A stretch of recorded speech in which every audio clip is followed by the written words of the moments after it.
Hello and welcome to the show. I am here on Forza Horizon 2 with another rally car build. My vehicle today is the Porsche 911. There's all sorts of racing is going on. Many cars have driven past. I think that was a GT40 chased by an Escalade.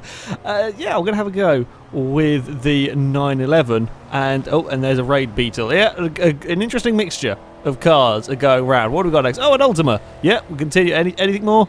Could have any more cars? No, that's about it. Yeah, can have a go with the 911. Oh, if I could actually get it going without without stalling it. Whoopsie.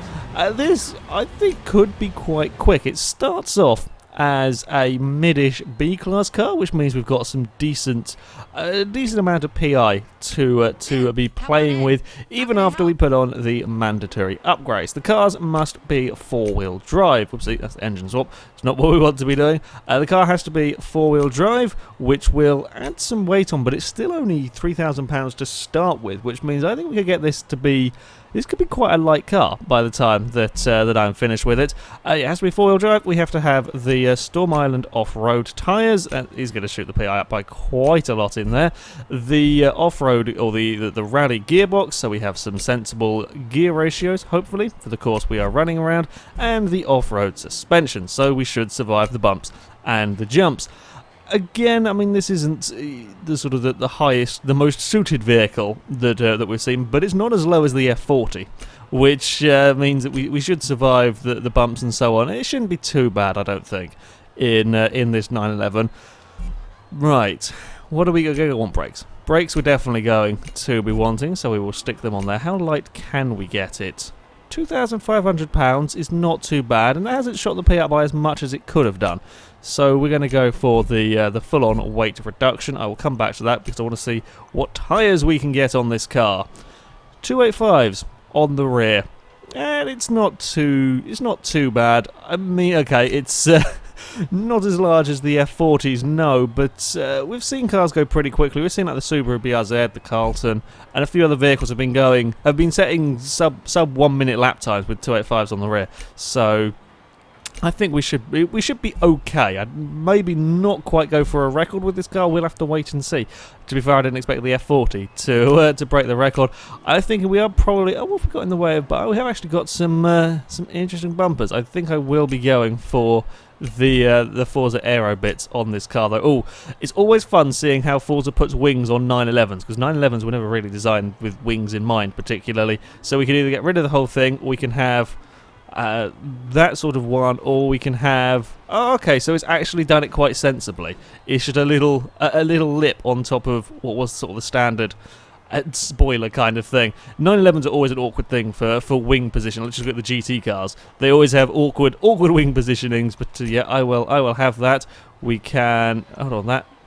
How does removing all of the plastic bits, I guess it actually changes the exhaust positionings and everything. It makes it heavier though, so we're not going to do that. And we can, that reduces drag, but does make it ever so slightly heavier.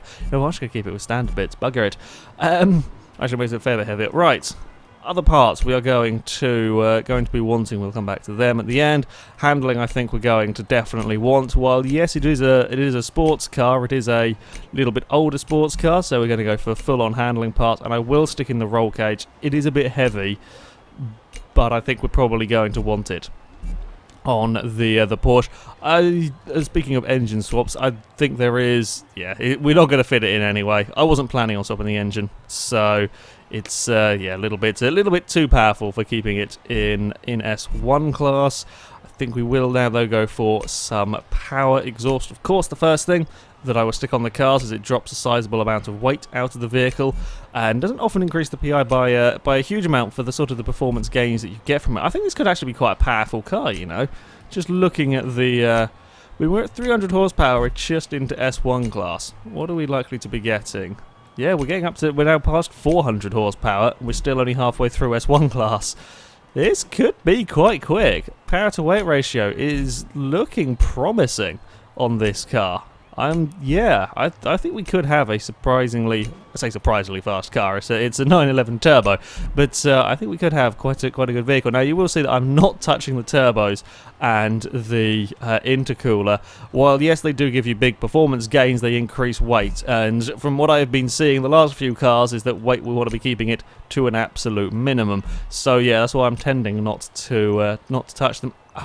Bugger it! We kind of got to the awkward stage now where we can't. So if we, is there a way I can balance it? So if we lost -7 horsepower there, but we can gain 11 horsepower there, and we lose a bit of weight, and now we are back up towards towards the top of S1 class. If we go for a, we'll go stick in the diff, and then hopefully the driveline. Oh, we've still got another PI point to play with. Fantastic! That's good. £10 and made no difference to the PI. We can go for a clutch. I think that's what we will have. So £2,600 and 488 horsepower, 442 torque as well. That's pretty good actually. That's not too bad. Too bad a go, especially considering some of the cars recently we've had that have gone have not had amazing amounts of power. Yet they've still gone. I'm thinking the Audi TT, for example. It wasn't particularly good power to weight ratio, but still went very, very quick. I think this could be quite fast. I think we could see a sub 1 minute lap time from the 911. Will it beat the F40?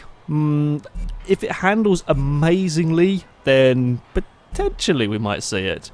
We might see it go quicker than the Ferrari. I am not expecting it to as such, but I think it could be a quick car. Alright, we shall go to our testing circuit, the Forest Brawl track, where I have got 5 laps to go as fast as possible with my Porsche. As I said, the Ferrari tops the table with a 59.2 second lap time, with a Lamborghini Countach in second with another 59.2, and a Porsche Cayman in third with a 59.3. It is all very close at the top of the table, and to get into the top 10 we need to be doing an incredibly low 1 minute or sub 1 minute lap time for this Porsche. Right, I'll turn my TV down because that's incredibly loud. Right, there we go, get into cockpit view, and let's see how the Porsche fares. I think gearing seems okay. There's always a slight concern. Never quite sure what cars it's going to. The gearing's going to go funny on. A few of them it has had issues. Oh, the grip! I like it. There is no oversteer through that second corner. Absolutely none, which is very, very, very nice to see. This has got I like the balance of this car already. We fly nicely through the air. We carry excellent speed. Bloody hell, that was a lot of speed. Through that was 105 on my first attempt with the car. How do we fare on the bumps up here? Whoa, no, bad Porsche. Very, very bad Porsche. That's not what we want to be doing whatsoever with this car. Yeah, okay. I like the balance of this car. It does not really want to oversteer. The downside of a 911 is that being rear-engined does, and when we're dealing with bumps, I think may tend to mean that this car likes to fly, or likes to kind of have the nose go up in the air, which is slightly scary. Straight line speed is good. I actually braked a little bit early for that first corner. I can really chuck it into turn 2 though. I like that, and again up here I've got a lot of confidence in this car that it's going to stick to the road and trying to carry speed through here. Does feel fast. Ooh, and then we're going to take that jump at a little bit of a funky angle. That's going to throw us all out of position for here. Ooh, we may have ever so slightly hit the. Oh, we actually kind of stuck on a tree there. I think I hit the edge of the barrier there. Okay, got to be a little bit careful with that down there. It does seem to get an awful lot of airtime. Also got to be very careful up here. It does not really like the bumps too much. Still pretty quick though through that corner when you get it right. Brakes not bad, not as impressive as the Ferraris, no, but they are still pretty damn good. So that's a nice thing to have. We do accelerate very, very quickly with this car, which is nice to see. What are we going to get up to down here as we fly through the air?